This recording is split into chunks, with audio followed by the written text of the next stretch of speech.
আসসালামু আলাইকুম, অনলাইন ক্লাসে সবাইকে স্বাগতম। আজকে আমরা ম্যাথমেটিক্স 3 পড়বো, যার বেশি কোড হচ্ছে 65931। তো আজকে আমরা অধ্যায় 3 পড়বো, যার নাম হচ্ছে সুষম বহুভুজ। আমি আজকে মূলত অষ্টভুজের পাঠটা শুরু করব, তবে তার আগে একটা অঙ্ক করে নিব। তাহলে শুরু করা যাক।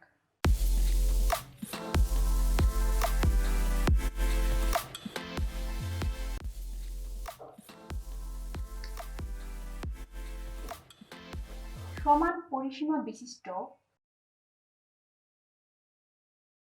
একটি সমবাহু ত্রিভুজ, একটি বর্গক্ষেত্র এবং একটি সুষম ষড়ভুজের ক্ষেত্রফলের অনুপাত নির্ণয় করো। এই অঙ্কটা কারিগরি শিক্ষা বোর্ডে অনেকবার আসছে, সুতরাং অনেক বেশি ইম্পর্টেন্ট তোমাদের জন্য। আমি শুরু করে দিই, কেমন? আমরা ফার্স্টে প্রশ্নটা একটা বুঝে নিব, কেমন? দেখো, বলেছে সমান পরিসীমা বিশিষ্ট একটি সমবাহু ত্রিভুজ, তার মানে আমাদের একটা সমবাহু ত্রিভুজ থাকবে, একটি বর্গক্ষেত্র মানে একটা বর্গক্ষেত্র আছে, এবং একটি সুষম ষড়ভুজ। তার মানে আমাদের তিনটা জিনিস আছে, এক হচ্ছে একটা সমবাহু ত্রিভুজ, একটা বর্গক্ষেত্র এবং একটা সুষম ষড়ভুজ। আমরা তিনটা জিনিস এঁকে ফেলবো, কেমন? ছোট ছোট করে রাখবো, যেহেতু তিনটা চিত্র, একদম পিছি পিছি করে রাখবো। বাস মোটামুটি ভাবে চিত্র আঁকা শেষ। আমি একটি সুষম ষড়ভুজ এঁকেছি, একটা বর্গক্ষেত্র এঁকেছি, একটা কি এঁকেছি? ত্রিভুজ এঁকেছি। কথা আছে যে ত্রিভুজের পরিসীমা, অর্থাৎ এই তিনটা জিনিসের পরিসীমা সেম থাকবে, অর্থাৎ এটার যে পরিসীমা এটারও সেম পরিসীমা হবে এবং এটারও কি সেম পরিসীমা হবে। বলেছে যে এই তিনটার ক্ষেত্রফল অনুপাত নির্ণয় করার জন্য, অর্থাৎ আমরা অনুপাত চিহ্ন দিয়ে দিব তার ক্ষেত্রফলের মধ্যে। ওকে, আচ্ছা, পরিসীমা কি বলতো? পরিসীমা হচ্ছে বাহুগুলার যোগফল, তাই না? অর্থাৎ এখানে ত্রিভুজের বাহু কয়টা? তিনটা। যদি একটা এ হয় তাহলে এটা পরিসীমা কত হবে? 3a। আবার এখানে যদি বাহু এ হয়, এটার পরিসীমা কত হবে? 4a। যাই হোক, আমাদের বাহু তো দিয়ে নাই, তাই না? আমাদের দিয়েছে পরিসীমা, তার মানে আমরা পরিসীমা ধরবো। আচ্ছা, আমি একটু রাফ করবো অঙ্কটার মধ্যে, অঙ্কটা একটু রাফ করে দেই, দেখো একটা জিনিস বোঝা যায় কিনা।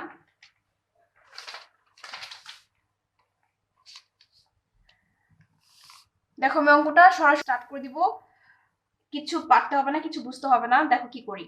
বলেছে সমান পরিসীমা বিশিষ্ট, তাহলে আমরা ফার্স্টে ধরে নিব, ধরি পরিসীমা। ঠিক আছে, তিনটি জিনিসের পরিসীমা ধরে নিব, অর্থাৎ ত্রিভুজ, বর্গক্ষেত্র এবং সুষম ষড়ভুজ, তিনটির পরিসীমা ধরবো, যেহেতু তিনটা পরিসীমা কি সেম। ধরি প্রত্যেকটির পরিসীমা।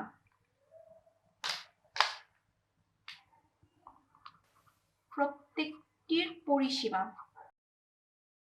সমান সমান এ। যেমন আমি প্রত্যেকটা পরিসীমা এ ধরলাম। এখন তাহলে ত্রিভুজের বাহু কত হবে? পরিসীমা মানে কি? বাহুর যোগফল। ত্রিভুজে বাহু কয়টা? তিনটা, 1 2 3, তাই না? তার মানে বাহু হবে হচ্ছে পরিসীমাকে 3 দিয়ে ভাগ দিব। তাহলে কার বাহু পাওয়া যাবে? ত্রিভুজের এক একটা বাহু পাওয়া যাবে। দেখো, আমার এখানে একটা ভগ্নাংশ মান আসছে। আবার আমি যদি বর্গক্ষেত্রের বাহু বের করি, কি হবে বলতো? পরিসীমা কত? সবগুলো পরিসীমা তো সেম, এ। তো বর্গক্ষেত্রের বাহু কত হবে? a/4। কেন a/4? কারণ আমরা জানি বর্গক্ষেত্রের মধ্যে বাহু হচ্ছে 4টা, তার মানে আমরা পরিসীমাকে 4 দিয়ে ভাগ দিলে কি পেয়ে যাব? প্রত্যেকটা বাহুর মান পেয়ে যাব। দেখো, এটাও আমার কি আসছে? ভগ্নাংশ আসছে। ঠিক একইভাবে ষড়ভুজের বাহুর মানও ভগ্নাংশ আসবে, কিন্তু আমরা ভগ্নাংশ মানগুলা অ্যাভয়েড করার চেষ্টা করবো অল টাইম, অর্থাৎ আমাদের টার্গেট যেন ভগ্নাংশ না হয়। সেই ক্ষেত্রে আমরা কি করব জানো? আমরা শুরুর দিকে, দেখো আমি যে শুরুর দিকে পরিসীমাটা ধরেছিলাম, পরিসীমাটা এমন ভাবে ধরবো যেন আমার এখানে ভগ্নাংশ না হয়, অর্থাৎ বাহুগুলো যেন ভগ্নাংশ না হয়। তাহলে সেটা কিভাবে করা যায়? দেখো, আমরা জানি ত্রিভুজের বাহু হচ্ছে 3টা। আরেকটা কি আছে? বর্গক্ষেত্র। বর্গক্ষেত্রের বাহু কয়টা? 4টা। আবার কি আছে? সুষম ষড়ভুজ। ষড়ভুজের বাহু কয়টা? 6টা। আমরা পরিসীমাটা নিব হচ্ছে এই 3টা জিনিসের লসাগু, অর্থাৎ আমরা কি করব? এই 3টার লসাগু বের করব। দেখো, আমি লসাগু নির্ণয় করছি। 2, এখানে 3। ফার্স্টে 2 দিয়ে আমি লসাগু করে নিচ্ছি, ভাগ করে নিচ্ছি। তো 2 আর এখানে 3। এখন আমরা 3 দিয়ে ভাগ করে নেব, কেমন? লসাগু তো সবাই পারো নিশ্চিত, তাই না? একদম অনেক ছোটবেলার পড়া লসাগু। লসাগু করা শেষ, দেখো মান কত আসে, 3 দুগুণে 6, 6 দুগুণে 12। এর মানে এটাই, আমরা যখন পরিসীমা নিব তখন সেটা 12 এর গুণিতক নিব, কেমন? দ্যাট মিনস আমরা পরিসীমা কত ধরবো বলতো, 12a কিংবা 12x, যে যেটা ইচ্ছা সেটা ধরে ফেললো। মোট কথা 12 এর গুণিতক ধরবা।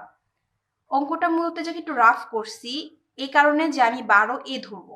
এখন আমি যদি শুরুতে 12a ধরে ফেলি, তোমাদের মনে প্রশ্ন আসতে পারে কেন 12a ধরলাম, আমরা তো শুধু a দিয়ে তো করতে পারতাম, তাই না? এটার একমাত্র কারণ হচ্ছে এটা আমরা ভগ্নাংশ মান নিতে চাচ্ছি না। এখন তাহলে আমরা মূল অঙ্কে চলে যাব।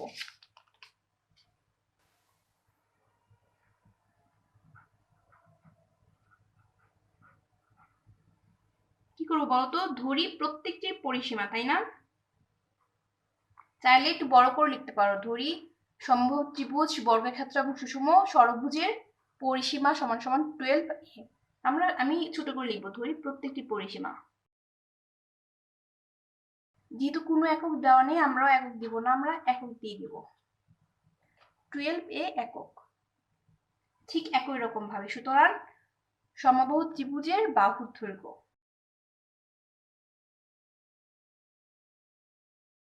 কি করবো বলতো, এই 12কে 3 দিয়ে ভাগ করব, তার মানে 12a কে আমি 3 দিয়ে ভাগ করে ফেলতেছি। কেন করতেছি বলতো, আমরা জানি পরিসীমা হচ্ছে বাহুগুলোর যোগফল। ত্রিভুজে যেহেতু 3টা বাহু আছে, আমরা এই জন্য 3 দিয়ে ভাগ দিব। তাহলে কত হয়, 4a। দেখো এখন আমার কি আসতেছে না, কোনো ভগ্নাংশ মান আসতেছে না, এত একক। শুধু এই অংশটার জন্য আমরা 12 ধরেছি, কেমন? তোমরা যদি 12 না ধরেও শুধু এ দিয়েও করো, কোনো সমস্যা নেই, অঙ্ক তো অবশ্যই হবে। ক্যালকুলেশন গুলো একটু জটিল হতে পারে, এই বেশি কিছু না। বর্গক্ষেত্রের বাহুর দৈর্ঘ্য সেম, 12 একে 4 দিয়ে ভাগ করব। 12 এ কোত্থেকে আসছে, এটা খেয়াল আছে না? এই যে 12 আসছে এই জায়গা থেকে, আমি সবগুলো এই জায়গা থেকে নিচ্ছি, যেহেতু প্রত্যেকটা পরিসীমা সেম, সুতরাং প্রত্যেকটাকে আমি 12 একেই ভাগ করব। কত দিয়ে ভাগ করব এখন, 4। কেন? কারণ এটা বর্গক্ষেত্রে বাহু 4টা, তাহলে 3a এত একক। এবং আরেকটা কি আছে বলতো, সুষম ষড়ভুজ, লিখে দিই, সুষম ষড়ভুজের বাহুর দৈর্ঘ্য কত দিয়ে ভাগ করব এখন, 6 দিয়ে। কেন? কারণ এটা ষড়ভুজ, তাই 6। বাস, মোটামুটি হয়ে গেল। এখন কি করব বলতো, আমাদের কি চেয়েছিল মূলত, ক্ষেত্রফল, তাই না? ক্ষেত্রফলগুলোর অনুপাত, তার মানে আমরা প্রত্যেকটা ক্ষেত্রফল বের করব, করে এটাকে অনুপাত আকারে প্রকাশ করব।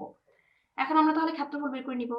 সুতরাং ত্রিভুজের ক্ষেত্রফল, কোন ত্রিভুজ, সমবাহু ত্রিভুজ, লিখে দিই, সুতরাং সমবাহু ত্রিভুজের ক্ষেত্রফল সূত্র মনে আছে, √3/4 ইন্টু বাহু স্কয়ার, বাহু কত পেয়েছো, 4a, তার মানে 4a হোল স্কয়ার, বাহুর জায়গায় শুধুমাত্র 4a বসিয়ে দিলাম।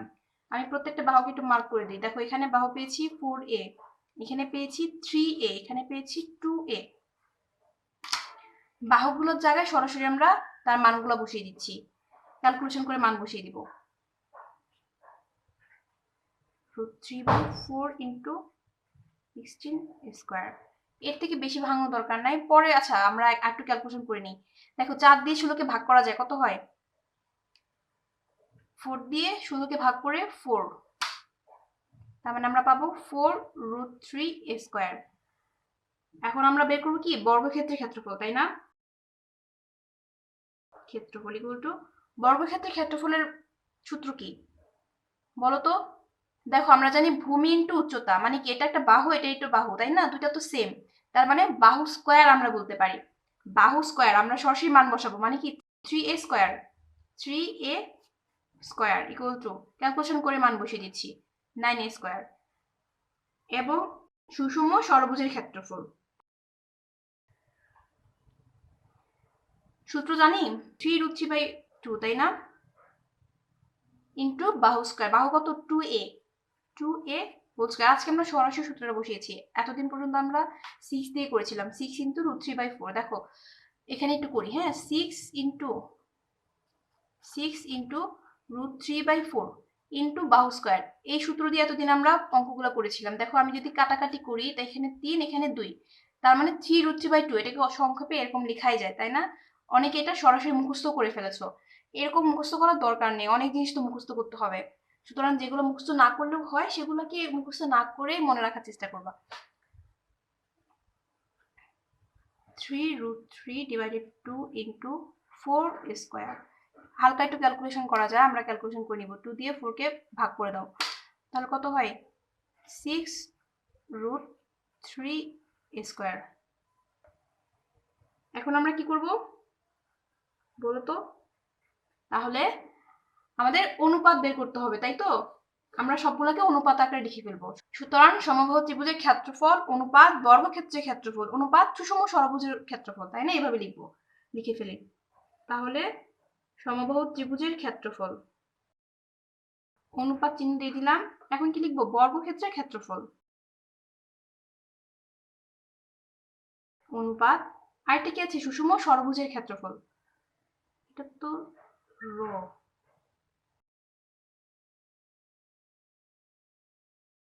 এখন প্রত্যেকটার মান বসিয়ে দাও। সমবাহু ত্রিভুজের ক্ষেত্রফল কত পেয়েছো? 4√3 স্কোয়ার। এখানে আমি কালার করে রাখবো। 4√3 স্কোয়ার একটা, এখানে হচ্ছে 9 স্কোয়ার একটা, আর এখানে হচ্ছে কি 6√3 স্কোয়ার একটা। আমি জাস্ট মার্ক করতেছি এই কারণে যেন সহজে তোমরা এটাকে আইডেন্টিফাই করতে পারো। তোমরা আবার পরীক্ষা হলে এরকম করে বক্স বক্স করে মার্ক করে দিও না।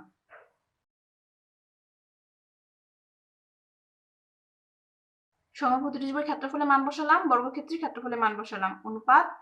এখন কাটা সুষম ষড়ভুজের ক্ষেত্রফলে মান বসাবো, 6√3 স্কোয়ার।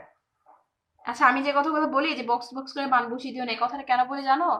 খাতা তো দেখি, তাই না? অনেক স্টুডেন্ট এরকম করো, মানে আমি যেভাবে লিখতেছি হুবহু সেভাবে লিখে ফেলো। অনেক কিছু তো বোঝানোর জন্য লিখি, ওইগুলো তো তোমাদের লিখতে হবে না, তাই না? পরীক্ষার খাতাগুলো দেখলে বোঝা যায় যে আসলে মাথায় কত কিছু থাকে তোমাদের। আমার খাতাটা মনে হয় বাঁকা হয়ে আছে, একটু ঠিক করে নিই আমি। দেখো, অনুপাতের আসল অর্থ কি বলতো? অনুপাত মানে হচ্ছে ক্ষুদ্রতম অংশে পরিণত করা। অনুপাত অনুপাত মানে কি বলতো? অনুপাত মানে হচ্ছে ক্ষুদ্রতম অংশে পরিণত করা। তার মানে আমাদের টার্গেট হচ্ছে সব থেকে ক্ষুদ্রতম পার্ট এটাকে নিয়ে আসা। দেখো, এখানে কমন জিনিসগুলো আমরা ফার্স্টে বাদ দিয়ে দিব। দেখো, এই প্রত্যেকটা পার্টে এই যে স্কোয়ার আছে, এখানেও স্কোয়ার আছে, এখানেও স্কোয়ার আছে। আমরা ফার্স্ট যেটা করব সেটা হচ্ছে প্রত্যেকটা পার্ট থেকে স্কোয়ার গুলো বাদ দিয়ে দিব। তাহলে কত থাকে? 4√3। অনুপাত চিহ্ন দিয়ে দিলাম। 9 অনুপাত এখান থেকে কত থাকে? 6√3। এখন দেখো এটাকে আর কিভাবে ভাঙানো যায়, একটু খেয়াল করো। আমার এই দুইটা পার্টের √3 আছে, তাই না? এখন আমরা 9 কেও কিন্তু √3 করে ফেলতে পারি। কিভাবে বলো তো? একটু এই অংশটা ফোকাস করো, আমি এখানে লিখে দিচ্ছি। দেখো, 9 আমরা লিখতে পারি না? 3 ইন্টু 3 মানে 3 আর 3 গুণ করলে 9 হয়, তাই না? এখন 3 ইন্টু একটা 3 কে ফিক্সড রাখলাম। কেন রাখলাম বলো তো? আমার দুইটা 3 কে তো রুট করা দরকার নেই, আমি একটা 3 কে রুট করলেই হবে। এখন এই যে 3টা আছে এটাকে রুট দিতে যাচ্ছি, দিয়ে দিলাম রুট। রুট দিয়েছি, এখন আমাকে কি করতে হবে? একটা স্কোয়ার আনতে হবে। কেন আনলাম বলো তো? তাহলে রুট এবং স্কোয়ারটা বাদ চলে যাবে, থাকবে কি? শুধু 3। এই যে দেখো, শুধু 3 আছে, আর এই 3 তো উপর এখানে লিখে দিয়েছি। তার মানে আমরা কি লিখতে পারি? 9 ইকুয়াল টু, দেখো 9 ইকুয়াল টু 3 ইন্টু √3 স্কোয়ার, এরকম লিখতে পারি না? অথবা তোমরা এরকমই লিখতে পারো, 3 ইন্টু √3 ইন্টু √3। এর মানে কি? √3 ইন্টু √3 মানে কি? √3 হচ্ছে দুইটা, মানে স্কোয়ার যে কথা এভাবে লেখাও সেম কথা। তোমরা যেভাবে বুঝতে পারো সেভাবে লিখতে পারো। ওকে, আমি এইভাবে লিখবো মূলত, 9 ইকুয়াল টু 3√3 ইন্টু √3। তাহলে 4√3 অনুপাত 9 এর জায়গায় কি লিখবো? 3 ইন্টু √3 ইন্টু √3, তাই তো? এখানে ডট দিলাম কারণ ক্রস যে কথা ডট একই কথা, তাই না? গুণনের জন্য তো সেম, ভেক্টরের ক্ষেত্রে যদি অন্যরকম। অনুপাত 6√3। দেখো, এখন আমরা কি করব? প্রত্যেকটা পার্ট থেকে √3 বাদ দিয়ে দিব। ওকে, তাহলে এখানে থাকে 4 অনুপাত এখানে থাকে 3 আর একটা √3 আছে, তাই না? √3 অনুপাত 6। এর থেকে আর ক্ষুদ্রতম অংশে ভাগ করা যায় না, তার মানে এটাই আমার কি উত্তর।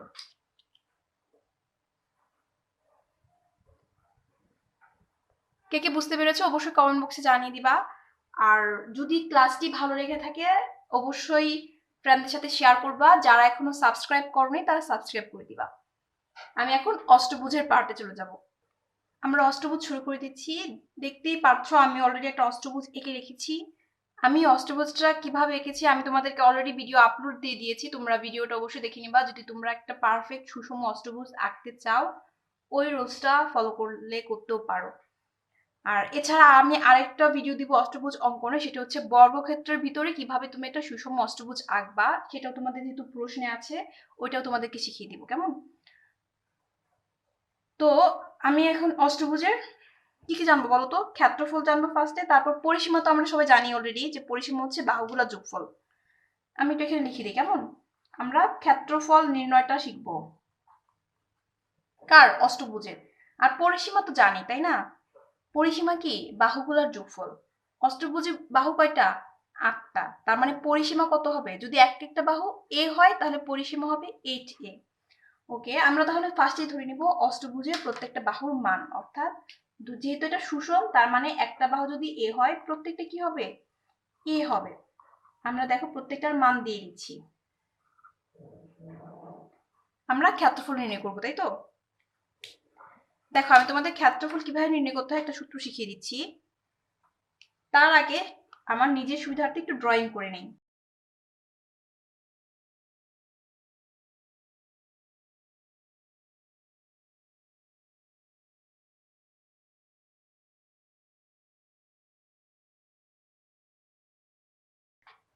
দেখো আমি মোটামুটি একটা ড্রয়িং করে নিলাম। এখানে আমাদের কি কি আছে আমরা প্রথমত দেখতে পাচ্ছি মাঝখানে একটা বর্গক্ষেত্র হয়েছে। আমি একটু মার্ক করে দিই, কেমন?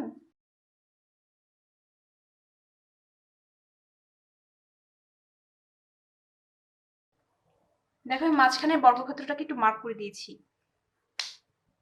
আমি খাতাটাকে যদি একটু এভাবে ধরি তাহলে দেখবা চিত্রটা সোজা মনে হচ্ছে, তাহলে বর্গক্ষেত্রটা একদম সম্পূর্ণ বুঝতে পারবা।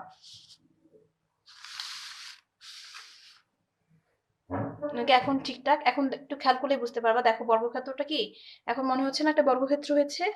ওকে, আমরা ওইরকম ভাবে চিত্র আঁকা শিখে নিব। এখন আপাতত এভাবেই করব। আমাদের মিডল পয়েন্টে একটা বর্গক্ষেত্র হয়েছে। তারপর দেখো চারটা যে কর্নার আছে, এখানে চারটা ত্রিভুজ হয়েছে।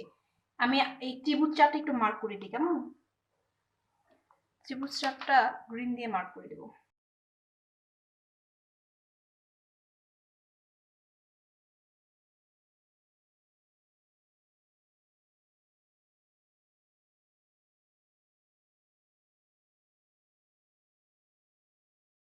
তার মানে একটা অষ্টভুজের মধ্যে ফার্স্টে মিডল পয়েন্টে একটা বর্গক্ষেত্র থাকে এবং চারপাশে কি চারটা ত্রিভুজ থাকে। এই ত্রিভুজগুলো হচ্ছে কি জানো? সমদ্বিবাহু ত্রিভুজ। এই বাহুটা কি সমান এবং এটা কি অসমান বাহু।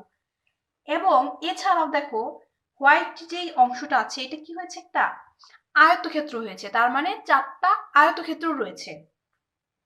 চারটা আয়তক্ষেত্রকে আমি মার্ক করতে যাব না, তাহলে একদম হিবিজিবি হয়ে যাবে। আমি জাস্ট একটু হালকা করে মার্ক করে দিব। তবে চারটা আয়তক্ষেত্রকেও মার্ক করে দিলাম। আমি এটাই বোঝাতে চাচ্ছি যে আমরা একটা অষ্টভুজের ক্ষেত্রফল যদি বের করতে চাই আমরা কি কি করব। তো আমি অষ্টভুজের ক্ষেত্রফল জানতে চাই, আমি ফার্স্টে কি করব? এই যে আমার একটা বর্গ রয়েছে এই বর্গক্ষেত্রের ক্ষেত্রফল বের করব। আমি লিখে দিই বর্গক্ষেত্রের ক্ষেত্রফল প্লাস এই যে আমার চারটা ত্রিভুজ রয়েছে সেই ত্রিভুজের ক্ষেত্রফল। তার মানে ত্রিভুজ কয়টা? 4। তার মানে 4 ইন্টু ত্রিভুজের ক্ষেত্রফল প্লাস আর কি আছে বলতো? চারটা আয়ত আছে, তার মানে আমরা লিখবো 4 ইন্টু আয়তক্ষেত্রের ক্ষেত্রফল, তাই তো?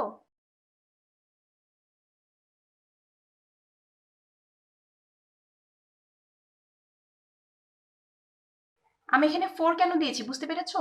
মানে আমি যে কোনো একটা ত্রিভুজের ক্ষেত্রফল নির্ণয় করব, করার পর এটাকে কি চাপ দিয়ে গুণ দিব। এখানে কেন 4 দিয়েছি? সেম, আমি একটা আয়তক্ষেত্রের ক্ষেত্রফল নির্ণয় করব তারপর তাকে চাপ দিয়ে গুণ দিব, কারণ এখানে ত্রিভুজ আছে চারটা এবং আয়তক্ষেত্র কয়টা আছে? চারটা। আমি যদি টোটাল বর্গক্ষেত্রগুলো বের করে যোগ করে দিই তাহলে কার ক্ষেত্রফল পাবো? এই অষ্টভুজ, অর্থাৎ এই চিত্রটার ক্ষেত্রফল পেয়ে যাব। আমরা একটু দেখে নিই অষ্টভুজের ক্ষেত্রফলটা কিভাবে আসছে, কেমন? ওকে, তাহলে আমি অঙ্কটা শুরু করি। বর্গক্ষেত্রের ক্ষেত্রফল। দেখো বর্গক্ষেত্রের ক্ষেত্রফল আমরা কিভাবে নির্ণয় করব? খেয়াল করো এই অংশের মান কত? এ। এই বাহুটা কি পরস্পর সমান এবং সমান্তরাল। তার মানে এইটা যদি এ হয় এটাও কি হবে? নিঃসন্দেহে এ হবে, তাই না? যেহেতু এটা বর্গক্ষেত্র তার মানে প্রত্যেকটা বাহু কি হবে এ। এছাড়াও তোমরা অন্য লজিকেও দিতে পারো, এইটা যেহেতু এ, এই বাহুটা কি হবে সেম এ হবে, এটা এ তার মানে এটাও এ হবে, এটা এ তার মানে এটাও এ হবে, এভাবেও দিতে পারো। তার মানে বর্গক্ষেত্রে বাহু পেয়ে গেলাম। তাহলে ক্ষেত্রফল কত হবে? বাহু স্কয়ার মানে কি এ স্কয়ার। বর্গক্ষেত্রে ক্ষেত্রফলের মান বসিয়ে দিলাম, প্লাস চিহ্ন বসিয়ে দিই। 4 ইন্টু ত্রিভুজের ক্ষেত্রফল, তার মানে আমাদের এখন টার্গেট কি? ত্রিভুজের ক্ষেত্রফল নির্ণয় করা। এজন্য আমরা কি করব? যে কোনো একটা ত্রিভুজের নামকরণ করব। মনে করো আমি এই কর্নারের ত্রিভুজটাকে নামকরণ করছি, কেমন? এটাকে দিলাম এ, এটাকে দিলাম বি, এই অংশটাকে দিলাম সি। তার মানে আমি ত্রিভুজ এ বি সি এর ক্ষেত্রফল বের করব, তাই তো? তো দেখো এবিসির যখন আমি ক্ষেত্রফল বের করব, আমরা জানি প্রথমত এটা হচ্ছে কি সমদ্বিবাহু ত্রিভুজ। এখানে এই বাহুটা কি সমান এবং এই বাহুটা অসমান, যার মান আমরা জানি। কিভাবে জানি? এই অষ্টভুজের প্রত্যেকটা বাহু আমরা এ ধরেছি, সেজন্য আমরা এ বির মান জানি। তাহলে আমাদের টার্গেট কি থাকবে? বিসি অথবা এসির মান বের করা। তো দেখো আমরা বিসি কিংবা এসি কিভাবে বের করব? এই কোণটা কি সমকোণ। সমকোণ কিভাবে হচ্ছে বুঝেছো? দেখো এটা পরস্পর লম্ব আকৃতি আছে, তাই সমকোণ। যেহেতু এটা সমকোণ তাই আমরা এখানে পিথাগোরাস ইউজ করব। পিথাগোরাস কিভাবে ইউজ করব? পিথাগোরাস অনুসারে অতিভুজ স্কয়ার। এটা যেহেতু 90 ডিগ্রি, এটার বিপরীত কি হবে? বাহুটা হবে অতিভুজ। তার মানে আমরা লিখব এবি স্কয়ার ইকুয়াল টু, আমরা এখানে আর তেমন কিছু লিখবো না, আমরা সরাসরি অঙ্ক করব, কারণ এটা যত শর্টকাটে আমরা করতে পারি ততই আমাদের জন্য ভালো, এটা শর্ট হবে। এবি স্কয়ার ইকুয়াল টু কি বিসি স্কয়ার, তাই না? BC square plus AC square. কিভাবে হচ্ছে? অতিভুজ স্কয়ার ইকুয়াল টু অপর দুই বাহুর বর্গের যোগফল, মানে এই বাহু স্কয়ার যোগ এই বাহু স্কয়ার, তাই তো? দেখো এ বির মান জানি কত? এ, তার মানে A square equal to BC এবং এসি সেম, তার মানে আমরা বিসি স্কয়ার প্লাস এসির জায়গায় কি লিখবো? BC square. বিসি এবং এসি কেন সেম বলো তো? এটা সমদ্বিবাহু ত্রিভুজ এজন্য। তার মানে A square equal to 2bc square. আমরা টার্গেট কি? বিসির মান বের করা, তার মানে আমরা কি লিখবো? a square by 2 equal to BC square, তাই তো? সুতরাং বিসি ইকুয়াল টু কত হবে? রুট ওভার, তাই না? Root over a square by 2, calculation করলে কত পাবো? a by root 2। দেখো আমরা একটা মান পেয়ে গেছি বিসি, অর্থাৎ বিসি এসি আমরা যে কোনো একটা বললেই বলতে পারি। আমরা এখানে লিখে দিব কত জানো? a by root 2। এটার মান পেয়েছি a বাই রুট 2। ঠিক একইভাবে এখানেও লিখতে পারি, দরকার নেই, আমরা এখন লিখবো না। তাহলে এটা যেহেতু সমদ্বিবাহু ত্রিভুজ, এটা ক্ষেত্রফল কত হবে বলো তো? মনে আছে ক্ষেত্রফল সূত্রটা? ক্ষেত্রফল ইকুয়াল টু অসমান বাহু ডিভাইডেড 4। অসমান বাহু কত? এ, তাই না? তার মানে এ বাই কি 4, অসমান বাহু বাই 4, তার মানে a by 4 into root over 4 into ক্ষেত্রফল সূত্রটা মনে আছে? আমি ক্ষেত্রফল সূত্রটা এখানে একটু লিখে দিই। অসমান বাহু বাই 4, অসমান বাহু সংক্ষেপে লিখবো by 4 into root over 4 into সমান বাহু স্কয়ার মাইনাস অসমান বাহু স্কয়ার, তাই না? আমি জাস্ট সূত্রটা এখানে লিখে দিয়ে মনে করিয়ে দিলাম তোমাদের। তাহলে আমরা এখন প্রয়োগ করে ফেলি, তাই না? সমান বাহুর জায়গায় কি লিখবো? সমান বাহু কত? a বাই রুট 2, তার মানে a by root 2 whole square minus অসমান বাহু কত? a square. হিবিজিবি মনে হলে জাস্ট সূত্রটা নিজের মতো করে একবার লিখে নাও, লিখে নিয়ে মানটা একবার করে একটু করে বসাও। অসমান বাহুর মান হচ্ছে a এবং সমান বাহু হচ্ছে a বাই রুট 2। ক্যালকুলেশন করে নিব। a by 4 into root over 4 into a square by কত? 2, যেহেতু বর্গমূল ছিল আমরা এখান থেকে সরাসরি a স্কয়ার বাই 2 বসাতে পারতাম। ইমপ্লাইজ ইকুয়াল টু হচ্ছে a বাই 4 ইন্টু, দেখো রুট ওভারের পার্টটা আমরা ক্যালকুলেশন করে নিব এখন। রুট ওভার 4 কে 2 দিয়ে ভাগ করে দাও, কত হয়? 2, তার মানে 2 square minus square, 2 square minus square a by 4 into, দেখো বিয়োগ করে দিচ্ছি, তাহলে কত হবে? a স্কয়ার, তাই না? ওকে, তাহলে a by 4 into a, root স্কয়ারে বাদ দিয়ে দিয়েছি, তাহলে কত পেলাম বলো তো? a এবং a গুণ করলে a স্কয়ার, নিচে আছে 4। তার মানে আমি ত্রিভুজের ক্ষেত্রফল পেলাম। এতক্ষণ পরে ত্রিভুজের ক্ষেত্রফল বের করেছি। কত? a²/4। এই যে ত্রিভুজের ক্ষেত্রফল এখানে আছে, মানটা বসিয়ে দাও। 4 ইন্টু এই যে এখান থেকে এই 4টা নিয়ে আসছি, ইন্টু ত্রিভুজের ক্ষেত্রফল কত পেয়েছি? a²/4। বলো তো আমি কেন শুধুমাত্র একটা ত্রিভুজের মান বের করেছি? কারণ এই প্রত্যেকটা ত্রিভুজ একই সমান, সুতরাং একটা ত্রিভুজের মান বের করে বসিয়ে দিলেই হবে। প্লাস এই যে প্লাস আছে এটা এখানে বসিয়ে দাও, প্লাস 4 ইন্টু আয়তক্ষেত্রের ক্ষেত্রফল বের করবো এখন, তাই না? আয়তক্ষেত্রের ক্ষেত্রফল। ওকে, দেখো এইটাই তো আমার আয়তক্ষেত্রটা, তাই না? যে কোনো একটা মান বের করলেই হবে। খেয়াল করো, আমার এই আয়তক্ষেত্রটার মধ্যে এই বাহুর মানটা জানি, তাহলে বিপরীত বাহু কি? এ। আবার এইখানে যখন ত্রিভুজের মান বের করেছিলাম তখন কিন্তু এই বাহুর মানটাও বের করে ফেলেছি। তার মানে এটা যদি a/√2 হয় তাহলে বিপরীত বাহু কত হবে? a/√2। তার মানে এটাও এখানে লিখি a/√2। তাহলে আয়তক্ষেত্রের ক্ষেত্রফল বের করা অনেক সহজ হয়ে গেল। কিভাবে বলো তো? ভূমি ইন্টু উচ্চতা, তার মানে a into a/√2, a into a/√2। এখন লাইনটা ছোট হয়ে গেল না? এখন ক্যালকুলেশন করলে আমরা কি পেয়ে যাবো? অষ্টভুজের ক্ষেত্রফল।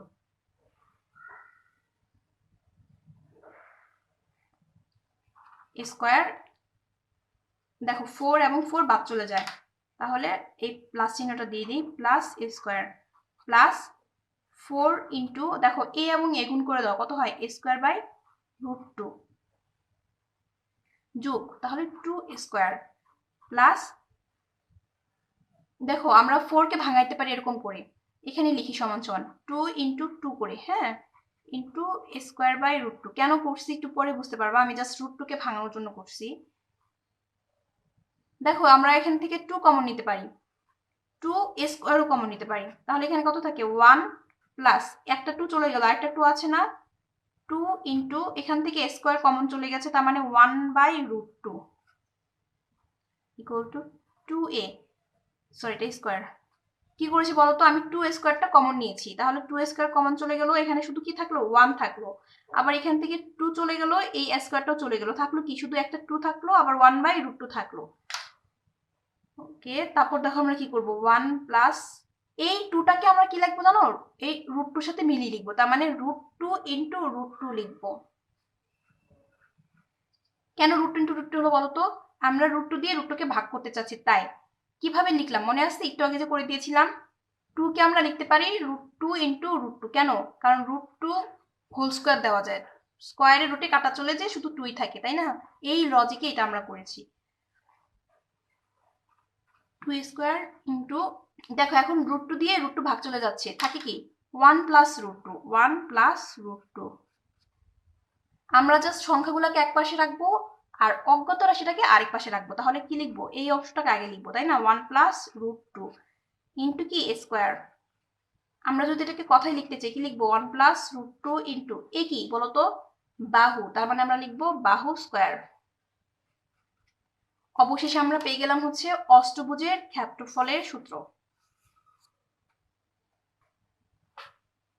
আমরা আগে অনেকবার এরকম ত্রিভুজ চতুর্ভুজ দিয়ে ক্ষেত্রফলের সূত্র কিভাবে বের করতে সেটা দেখেছি, এবং ওইটা মুখস্থ না করেও মনে রাখা যেত। কিন্তু দেখো এই লাইনটা তুমি যদি মনে করো পরীক্ষা হলে যে পুরাটা অঙ্ক করে তুমি এই লাইনটা বের করবা, কি অবস্থা হবে একবার চিন্তা করে দেখেছো? সুতরাং এই অষ্টভুজের ক্ষেত্রফলের সূত্র তোমাকে অবশ্যই মুখস্থ করতে হবে, তার মানে এটা তোমার কি মুখস্থ, সরাসরি মুখস্থ করে ফেলবা। কেমন?